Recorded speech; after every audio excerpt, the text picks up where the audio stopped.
Bodo latest update बयखौबो फरायबाय दिनैनि रादाबखौ फरायदों आं प्रमोद खाख्लारि गिबि निउज अपडेट दङ आसाम राइफलनि सासे जवान मुंख्लं जादों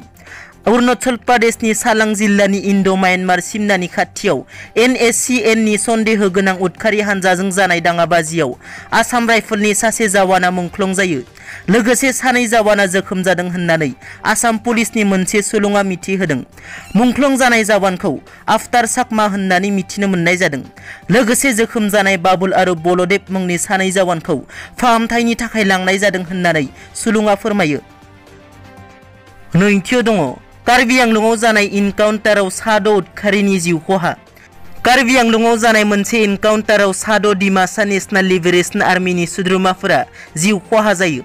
आसाम पुलिस आरो आसाम राइफला जथायै दिनै फुं समाव कार्बि आंलं जिल्लायाव इनकाउन्टार खालामनानै साद' डिमासा नेशनेल लिबारेशन आर्मिनि सोद्रोमाफोरखौ जिउ फोजोबदों मिथिनो मोननाय बादिब्ला आसाम नागालेण्ड सिमनानि कार्बि आंलं जिल्लानि मिसिबाइलामाव आसाम पुलिसनि गोख्रों एनकाउन्टार जानानै थाङो साद' उदखारिफोरखौ जिउ फोजोबनायजों लोगोसे हाथियारफोरनि दोनग्रा मोनसे गिदिर बाक्सु बोखांनो हादों बे खौरांखौ Assam additional director general of police CP Singh बिथाङा टुइटारनि गेजेरजों फोरमायदों थामथियाव दङ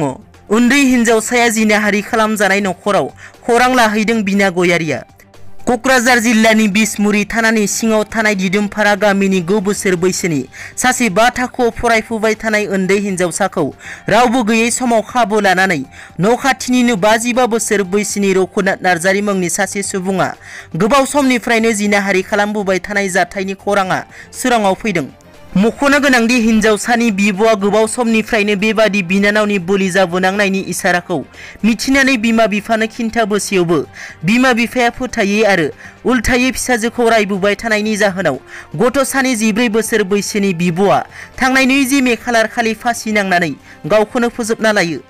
दुखुथिया नखराव क'क्राझार मिउनिसिपाल बर्डनि मासिगिरि प्रतिभा ब्रह्म आरो UPPL दोलोनि आइजो गांखंनि आफादगिरि बिना गयारिया नुजाथि हैना खौरां लाहैदों ब्रैथियाव दङ अलिम्पिक मेडेल देरहागिरि सुशील कुमारखौ हमबाय अलिम्पिक मेडेल देरहागिरि खमलायनाय गेलेगिरि सुशील कुमारखौ जोबथायाव दिनै पुलिसा हमबाय दिल्ली पुलिसनि जर'खा पुलिसा बिथांखौ दिल्लीयाव हमना मोनो गोबाव समनिफ्राय दिल्ली पुलिसा नायबिजिरगासिनोमोन सुशील कुमारखौ मख'नो गोनांदि सुशील कुमारा छत्रसाल स्टेडियामाव सासे बारग' इन्टारनेशनेल गेलेगिरिखौ बुथारनायाव सोमोन्दो थानायनि अजद होजादोंमोन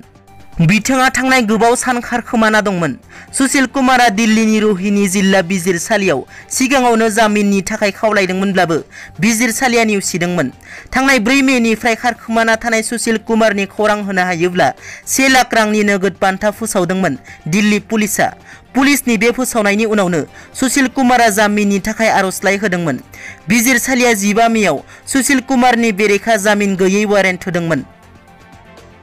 बाथियाव दङ MLA जयन्त बसुमतारिया गावनि बियाबाव दावबायफैदों दिसपुराव सानथामनि हाबाफारिजों आसाम बिधान सभा एसेम्ब्लि जथुमा सोलिबाय थानाय समावनो 31 नं सिडली बिधान सभा बियाबनि MLA जयन्त बसुमतारिया गुवाहाटीनिफ्राय फैनानै थोंजोङै 31 नं सिडली बिधान सभा बियाबनि सिङाव थानाय रुनिकाटा लाइमथि ओनसोलाव दावबायनानै सोलाद लाहैदों आरो ओनसोलनि थागिबि रायजो राजाफोरजों गुवारै सावरायज्लायो खौरांगिरिनि सिगाङाव MLA बिथाङा बुङोदि 31 नं सिडली बिधान सभा बियाबनि बेंखोनाव थानाय गुबुन गुबुन ओनसोलफोराव दैबानानि जेंना हा खुरखानायनि जेंना आरो लामा दालांनि जेंनाफोरखौ रायजो सरकारनि गिबि मन्थ्रि डक्टर हिमन्त बिश्व शर्माजों सावरायज्लायना मावफुंनो नाजागोन होननानै फोरमायो दथियाव दङ बाक्सा जिल्लानि भारत भुटान सिमनानि साखाथियाव हाथियार बोखांदों बाक्सा जिल्लानि भारत भुटान सिमनानि साखाथि सान्तिपुर दरङा दैमानि सेराव हा सिङाव फबनानै दोननाय हाथियार बोखांदों तामुलपुर महकुमा पुलिस IC दिपेन कलितानि दैदेननायाव मोनसे संदाननायनि गेजेरजों थांनाय हरनि समाव मोन 20 हेन्ड ग्रेनेड 9 mm पिस्तलनि गरद' गुलि गंसे AK-47 नि खालि मेगजिन गर 235 AK-47 नि गुलि रिभल्भार गुलि 9 था मोनथाम डिटोनेटर आरो गंसे रिभल्भार बोखांनो हायो बेफोर जाथायजों लोब्बा गोनां बिटेल मोसाहारि बिलास इसुवारी सोमावसार मोसाहारि आरो कृतिराज बसुमतारिखौ तामुलपुर पुलिसा हमनाय जायो दिनैनि रादाबा एसेनोसै नोंथांमोना जुदि आंनि चेनेलखौ दासिमबो साबस्क्राइब खालामाखै अन्नानै साबस्क्राइब खालाम गोजोन्थों।